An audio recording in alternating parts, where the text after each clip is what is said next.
hindi ko na-picturean papunta rito. Layo.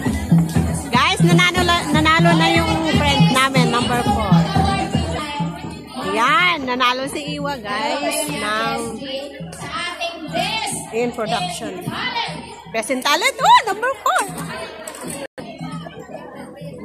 Magaling lang ako magalit. Yan lang ang talent ko.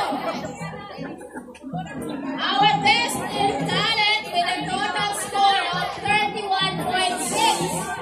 Huwag ka na umalis! Yes! Woo! Woo! Yan yung napaiyak niya kanina. Kami yung ano niya. Mga kagrupo niya. Woo! Oo, deserve naman niya eh.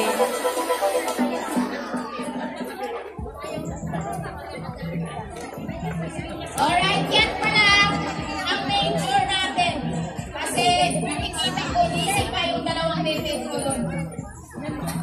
So, judges, ano po ang masasabi ninyo sa ating kauna-unahang Miss Dugong Pilipino? This event, hopefully,